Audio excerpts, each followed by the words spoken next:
দেশের বাজারে এবার বাড়ল জ্বালানি তেলের দাম। ডিসেম্বরে প্রতি লিটার জ্বালানি তেলের দাম বেড়েছে 2 টাকা করে। নতুন দাম আজ 1 ডিসেম্বর সোমবার থেকে কার্যকর হয়েছে। এতে প্রতি লিটার ডিজেলের দাম 102 টাকা থেকে বাড়িয়ে 104 টাকা নির্ধারণ করা হয়েছে। পেট্রোলের দাম প্রতি লিটার 118 টাকা থেকে বাড়িয়ে 120 টাকা ও অক্টেনের দাম 122 থেকে বাড়িয়ে 124 টাকা করা হয়েছে।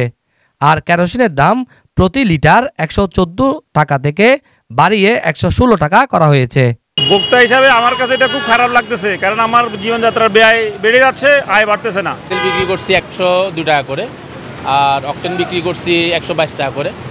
সাধারণ মানুষের জনমত আশা ছিল যে একটু কমবে, তো এখন আসলে ভোগান্তিই পড়ছে যে বেড়ে যাওয়ার কারণে, কারণ আয়ের চেয়ে একটু ব্যয়টা বেশি হয়ে যাচ্ছে, দুর্ভোগান্তির সৃষ্টি হচ্ছে আর কি। ওদের দাম বৃদ্ধি পাওয়ার কারণে আমরা গাড়ি চালাইতে খুবই কষ্ট হয়ে দাঁড়ায়। যাত্রীরা 1 টাকার জন্য অনেক সময় ঝগড়া বাজায় দেয়। আমরা কিভাবে চলবো? মানে দেখেন, আমাদের তো ইনকাম বাড়ে না, এইভাবে তেলের দাম বাড়লে সব জিনিসের পুণ্য বাড়বে, কারণ এটা কেরিনের উপর নির্ভর। নিলাম 102 টাকা করে, এখন তেলের দাম বেড়ে গেছে, এখন 160 টাকা। যাত্রী থেকে ভাড়া বাড়তি কি বাজে নেই বলছে, 2 টাকা করে তেলের দাম বাড়ে দিছে। ভাড়া রেটও কম, তেলের দাম বাড়তি, আমরা কিভাবে চলব? 12 টাকার ভাড়াগুলো 10 টাকা দেয়, আর 15 টাকার ভাড়াগুলো 15 টাকা নিলে অনেক সময় ঝগড়া করে, অনেক সময় কেউ দেয় কেউ না দেয়। বছরের মাস থেকে বিশ্ববাজারের সঙ্গে সামঞ্জস্য রেখে জ্বালানি তেলের দাম স্বয়ংক্রিয় মূল্য নির্ধারণ শুরু করেছে বাংলাদেশ সরকার। সেই হিসেবে প্রতি মাসে নতুন দাম ঘোষণা করা হয়। ভোক্তা পর্যায়ে আজকে থেকে তেলের দাম 2 টাকা করে বৃদ্ধি পেয়েছে।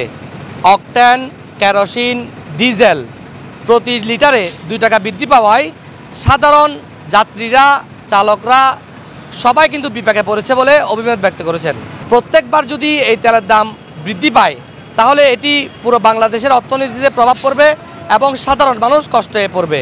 সরকারের উচ্চ পর্যায়ের নেতৃবৃন্দ যাতে এই তেলের দাম সহনীয় পর্যায়ে রাখে এবং সাধারণ মানুষকে এই ভোগান্তি থেকে বাঁচিয়ে রাখে, এটি তারা কামনা করছেন।